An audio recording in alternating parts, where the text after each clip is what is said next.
What's the current wind speed? In North Bay right now, the wind is blowing at 16 kilometers per hour from the south. Fart. The second feature is by far my favorite. You know, I always wondered this. What's the difference between a vacuum and a pet vacuum, minus the $100 extra on the price tag? And the fact that this one has a transparent tube and this one has black outlines. I don't get it.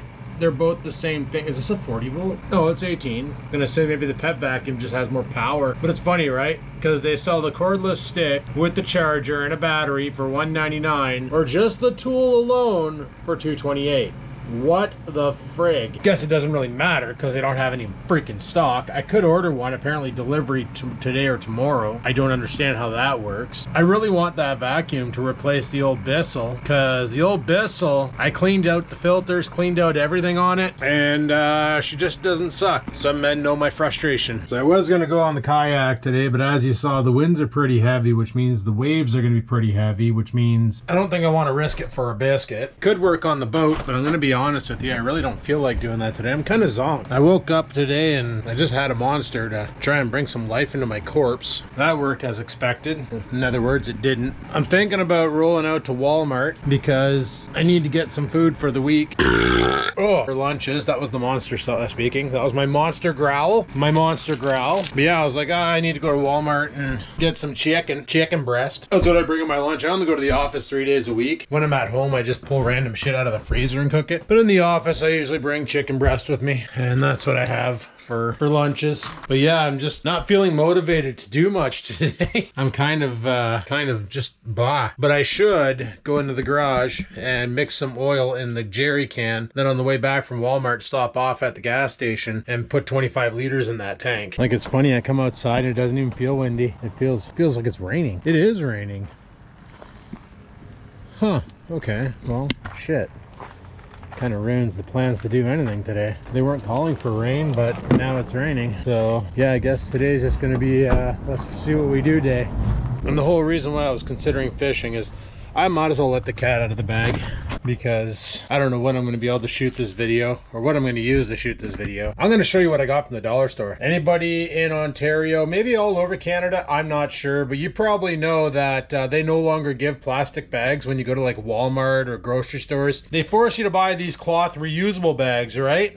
And they embroider them with the company name that you got them from. This one came from Walmart. Look, you can tell. What I like to do because of this is when I go shop, say at Walmart, I'll bring a Dollarama bag in. When I go shopping at Dollarama, I'll bring a Walmart bag in. When I go to Canadian Tire, I bring a Home Depot bag in. When I go to Home Depot, I bring a Canadian Tire bag in. In other words, I'm advertising for their competition company with the satchel that I'm taking my shit out of there because they don't want to give me a bag or making me buy them. The other thing I hate about these bags is I used to use the plastic bags as garbage bags in my garbage can in the bedroom, and in the basically all the little garbage cans I have around the house, the bathroom, computer room, the bedroom, anywhere I had a little garbage can, I used to put the plastic bags in them, and then when they're full, tie them off, throw them in the bin. Now I need to go and buy a box of plastic garbage bags to put inside of a cloth bag so I can do the exact same thing. Kind of annoying. I get it, it's creating a lot of waste, but... So anyway, I went to the dollar store because, you know, Walmart bag, and I went there for one reason. One of the guys I fished with, he has a set of these things. They're Mustad micro braid cutting scissors for cutting braid, and I tried his and they cut through braid like butter. He uses 50-pound braid, not sure why, but he does, and literally these things chop through it,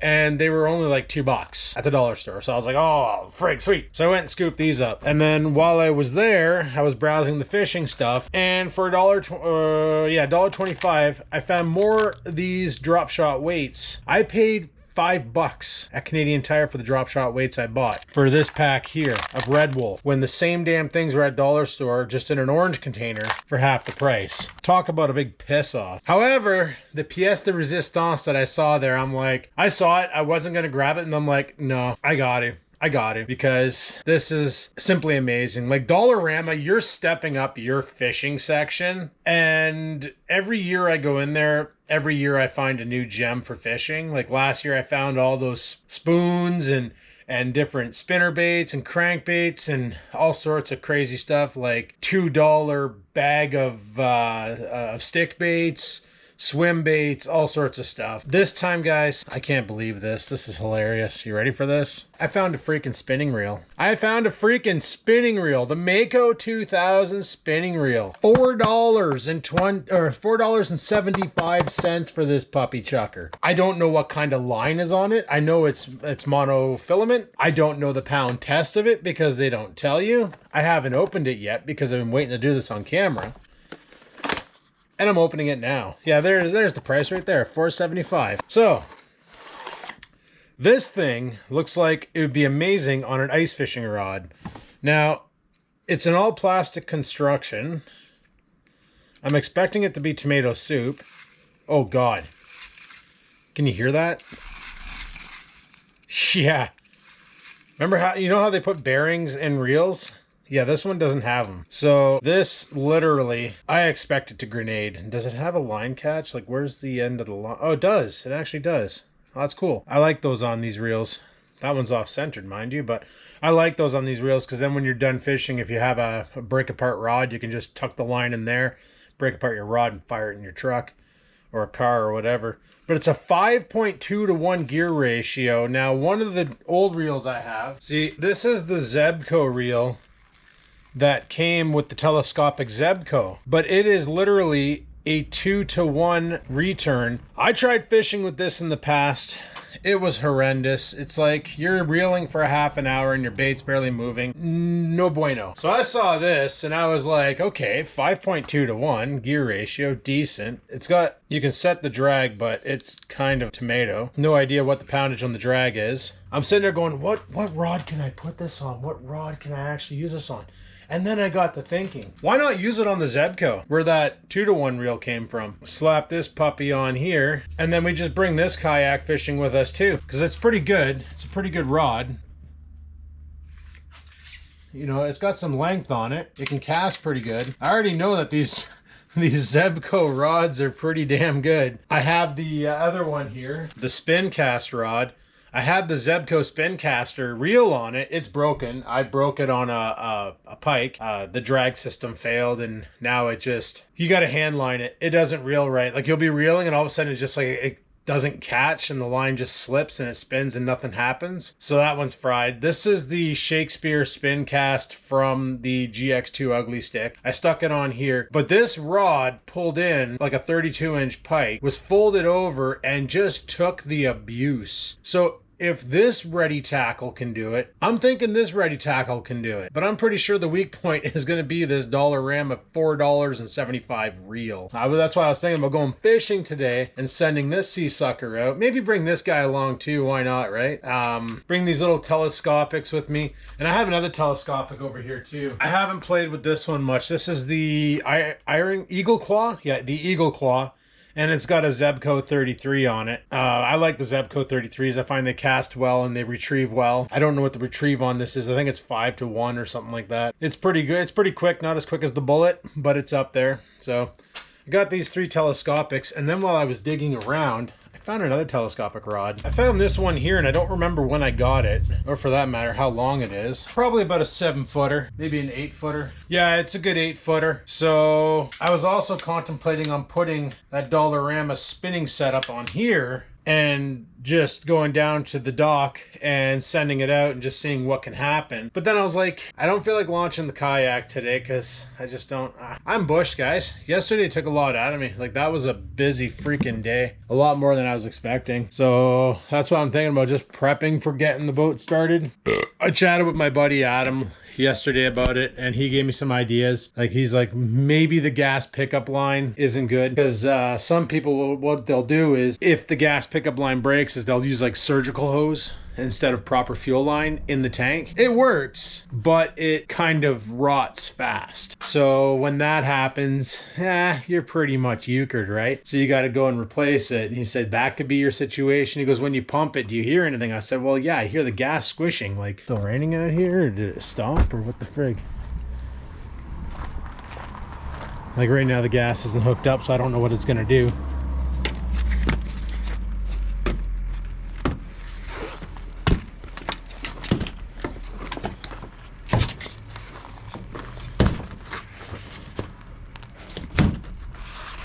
But yeah, like if I grab a little plunger thing here, like you can, well, you can't hear it, but probably because the other end isn't hooked up to the motor, you can hear it sloshing. But he said it could be that the line itself is broken on the inside. I don't think that's the case. I'm pretty sure it's the case of I have no idea what the hell I'm doing and I didn't prime it enough. Because even he told me what you guys told me, like squeeze that primer bulb until it's like impossible to squeeze. Like it's and like I said, I'm in really no rush to get it up and running. I don't know, like I'm still up in the air about keeping it or selling it. Like it's a thing.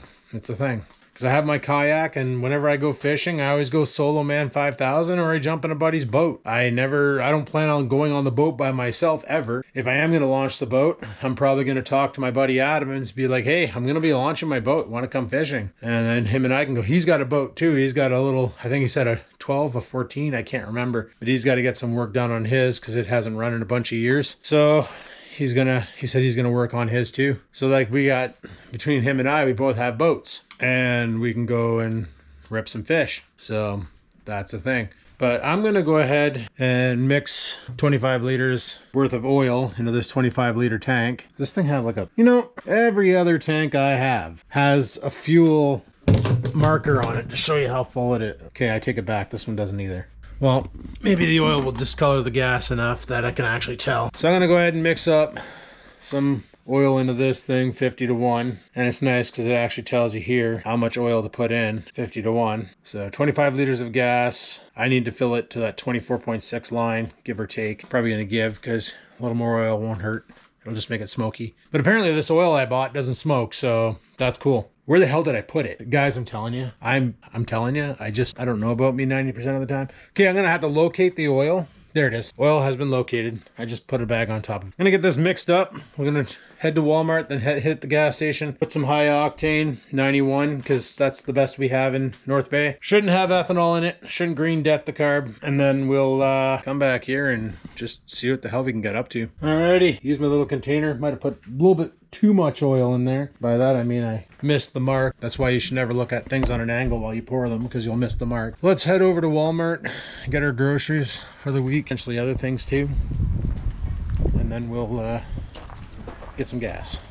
Holy, I'll never get over the changes at Walmart. Any hoozle, we got our gas. 25 liters, $52 later. Yeah, premium ain't cheap, boys. Everything I read said that you want to have the least amount of ethanol in your gas as possible. Worst case Ontario, if I decide to sell the boat, it'll come with a full tank. Then whoever buys it can just take it and launch it. Or like I say, I might just keep it and use it when I use it, and if I don't, I have it. It's not like it cost me money to keep it here. I would like to put it somewhere else in the yard instead of on the side of the house, but that'll happen in time. But yeah, I went to Walmart. Holy, good thing the chicken was on sale. Like 20 bucks.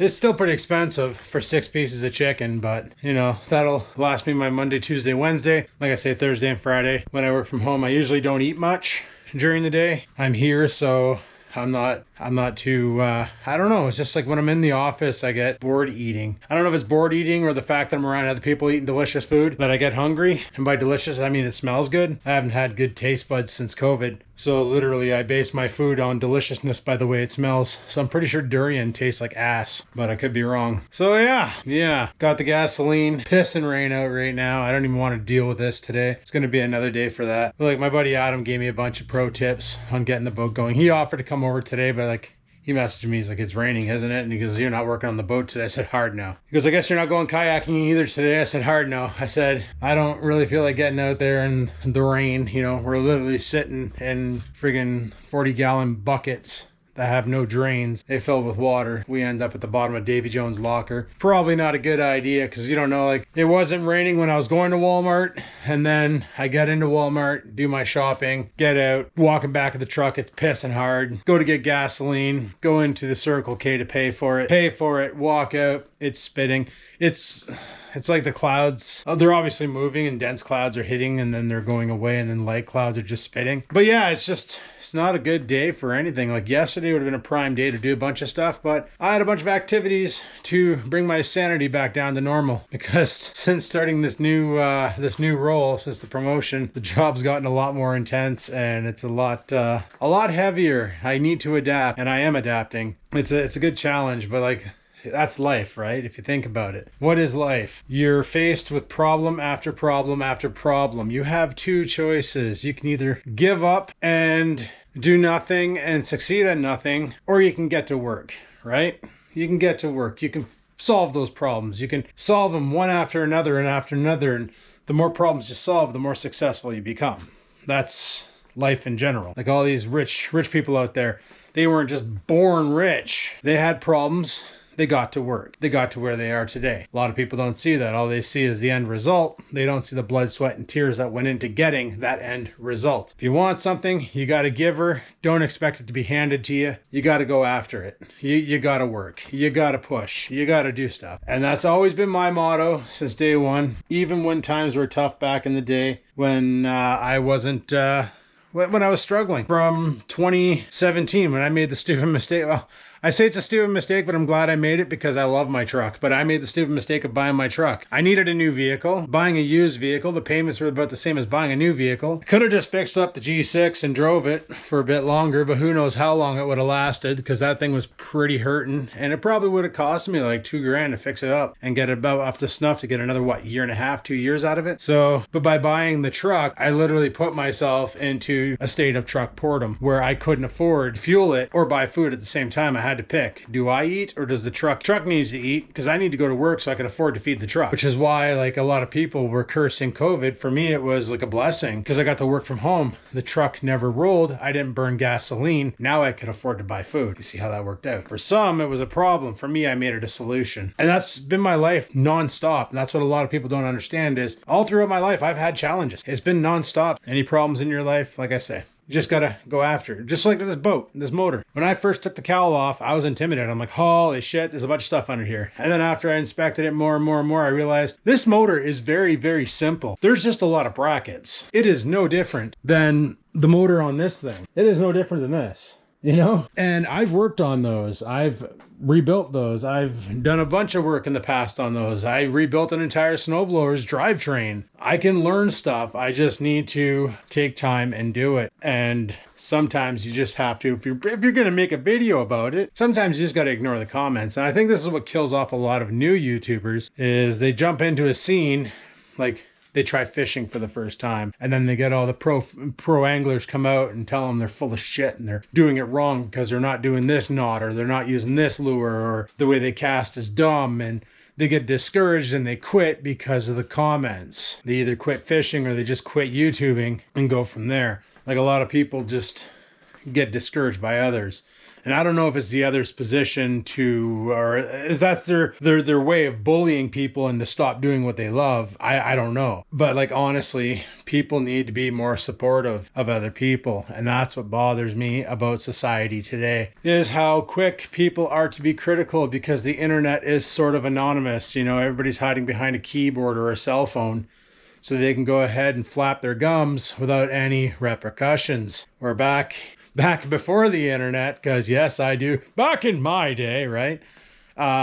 You flapped your gums at somebody and it might have resulted in them clapping you in the face. Like, there was more fear of, do I make a comment on this guy because he might get upset and then beat the crap out of me? Where with the anonymity of the internet, it doesn't really happen that way. So a lot of people are more free to be a dick, right? So it's like yesterday's video, for instance, went to the drag races, and then I went to the drag races, if you will. I'm sure a lot of you people were disgusted by that. I'm sure a lot of you are thinking, holy crap, Adam, what the hell? I know in martial arts, I asked people if they're going down to support out loud, and one of the guys actually asked me if I was gay. And I'm like, no, but just because I'm not part of that community doesn't mean I can't support them, right? Doesn't mean I can't go out and have a good time. Everybody there was having a great time. Like, I know that video got copyrighted and chances are the audio is muted on it. I don't know what YouTube does now when there's copyright music, because every single one of those performers was playing copyright music, which is why I cut the dances down. I do have all their dances recorded, but I had to chop them up into segments,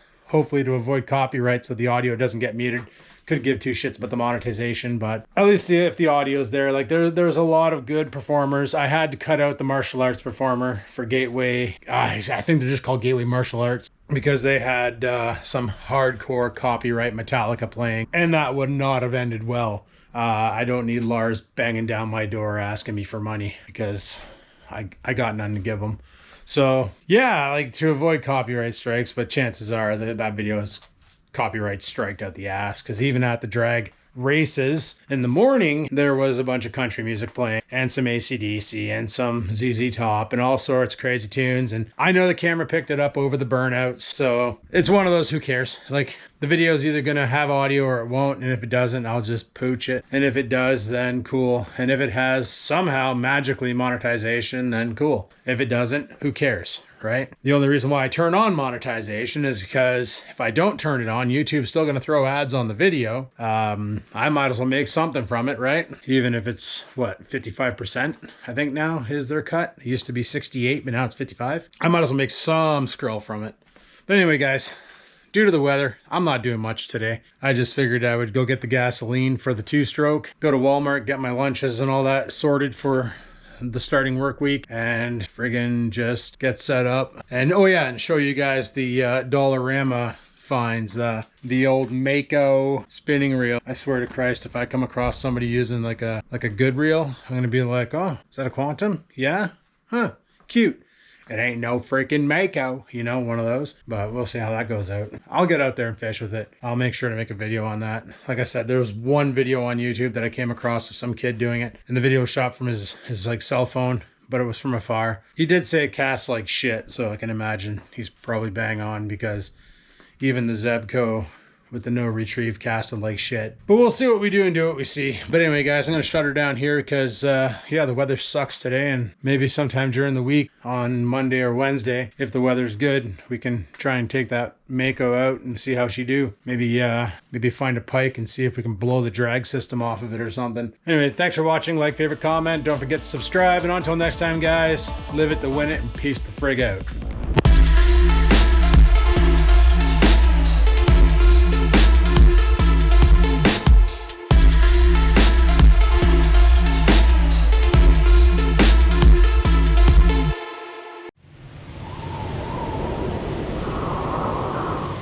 Sit, stupid, sit. Good dog.